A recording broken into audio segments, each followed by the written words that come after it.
Hello everyone, this is Mariana Martinez and this is my Inquiry 3 final presentation. So the title of my Inquiry 3 was, Are Bacteria Killing Agents Actually Up to the Task?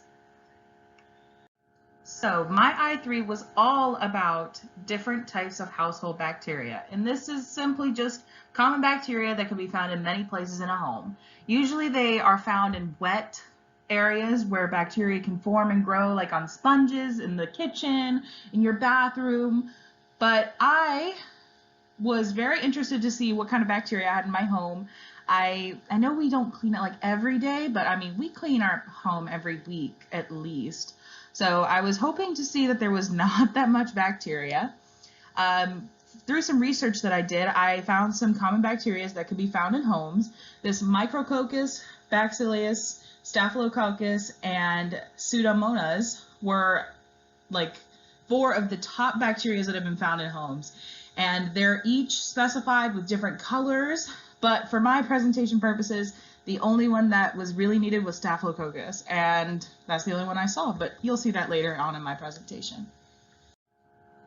My experiment, I chose these 2 places in my home. I chose my bathtub, which I wish it looked this pretty, but it doesn't. And I chose a doorknob on the inside of my bathroom. So it's kind of like where people go to touch after they wash their hands. So I always say wash your hands. I hope they wash their hands when they touch my doorknob, but I got to see a little bit of the bacteria that grows from there. So yeah, those are the 2 places that I chose. These were the 3 bacteria killing agents that I chose to use. The first one was the Clorox leading brand bleach, and the second one was the Purell hand sanitizer. This is also a leading brand. And the third killing agent that I chose was the soft soap hand soap brand from Walmart. It seems to be a pretty popular brand, so that's the one I chose. And each of these 3 had different pHs. I want to say they had pretty different pHs, so that was really interesting to see. The Clorox had a pH of 12.3, the hand sanitizer had a pH of 6.4, and the hand soap had a pH of 8.1. So if we were to put them in descending order, the hand soap would have a higher pH than the hand sanitizer, but we'll see how those turned out near the end of my presentation. My materials seem to have 2 different parts. My experiment was spread out over the span of 3 days. So the first day dealt with this part of the materials, which was the Petri dish portion, and this included the agar-agar, which is what I used as the medium in my Petri dishes that the bacteria would grow on. I found it on Amazon. It was fairly cheap for 5 ounces, so that seemed good. You use 500 mils of distilled water that ends up being boiled, which is why you need a dish pot, and a stove, a whisk, and 18 Petri dishes for the 3 different trials that you run of 16 Petri dishes in each trial. And then this slide, this is the second part of the materials, and this is for collecting and swabbing the bacteria. So you need a box of gloves so that you can have a different clean surface finger to touch each time. pH testing strips was to test the pH of all 3 of the mediums that you needed. Then you need, obviously, concentrated bleach, soft soap, hand soap, and Purell hand sanitizer. And now on to the procedures of my experiment. Like I previously said, this experiment was run over 3 different days. The first day was just making the agar plates that was the medium that the bacteria sat and grew on. So to begin, you just take 500 mils of distilled water and you bring that to a boil on your stove. Then you turn the heat off and you take your weigh scale and you weigh out 6.9 ounces of agar powder. Then, once the water has already been boiled, you add the agar powder that you weighed into the hot water and you whisk it until it's clear. If it's not clear, then it won't gelatinize correctly and you won't get good Petri dishes. So make sure that the solution is clear. Then you take a cup that you can pour. I used just like a measuring cup that had a really nice lip on it, and you pour 1/8 inch high of the solution in each of the 18 Petri dishes, which are all that you need to complete 3 trials of this experiment. Then I just sat them aside in a room that wasn't really used by anybody so that they can sit and harden for a day. Then after that is already sat for a whole day, you move on to day 2, which I called the swabbing of the bacteria onto the plate. And each of these, for each of the bacteria killing agents, were super similar. The only thing that was different is that you need to have a different medium when you're placing it for 2 minutes to swab. So essentially you put on a glove, You take a finger and you rub it along the doorknob or bathtub that you're doing at the moment. So if you're doing bathtub, I would suggest doing them all at the same time so that you don't have to keep putting gloves back on and back off. So you swab it with your finger and you allow enough bacteria to get onto it, and then you put it on half of the Petri dish. So you're going to do that 3 different times for the first trial, and then you do that times 3 for each trial after that.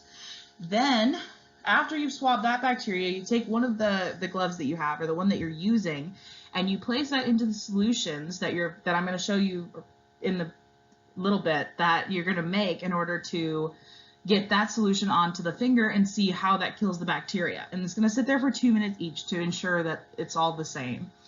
Then you're going to re-swab the other half of the plate respectively, and keep note on which one you're swabbing. I made little stickers on there so that I could tell which one was which from where and with what on my plates.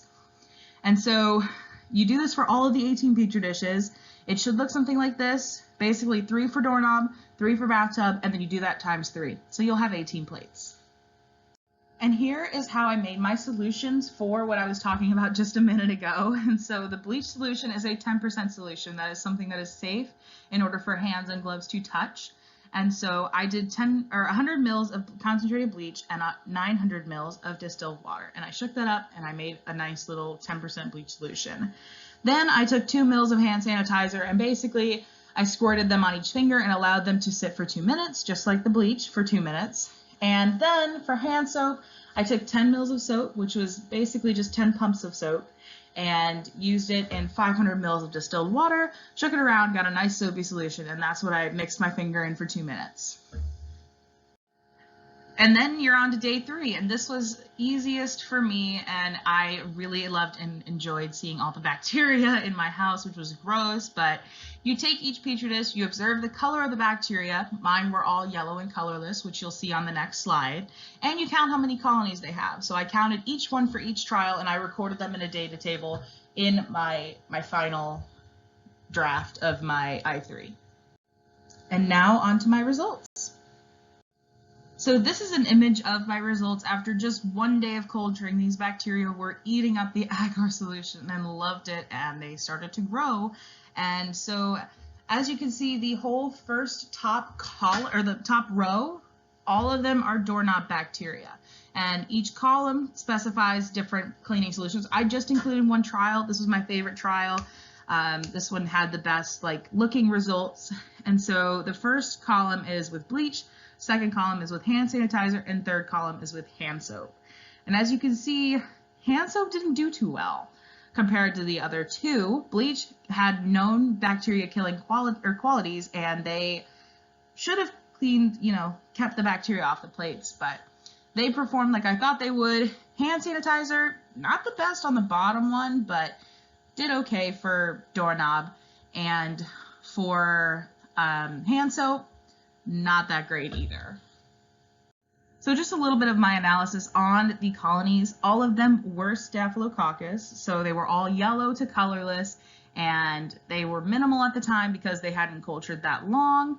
I would love to see what would happen if maybe they'd change or get bigger over time. That would be one thing I'd do differently, is to keep it a little longer, but I was trying to be conscious of if I were doing this in a school lab, I just need them to get the gist that there's, bacteria and how it grows, not, keeping it up for so long. So I would like to do it for longer next time. I might do it just for my personal self to see what kind of gross bacteria I have in my house. The greatest number of colonies were found in the hand soap samples, and that is because hand soap is made to be a slippery agent. It is something that allows the bacteria to basically fall off your hand when you're washing your hands. And so it needed to be properly rinsed off with a bunch of water. So hand soap is still good. It is the best thing that you could do to keep your hands clean of bacteria. Do not stop washing your hands.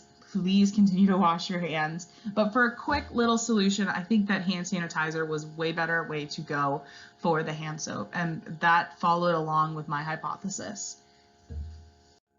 Yep, and that's it. That's the end of my I3 final presentation. Thank you for watching.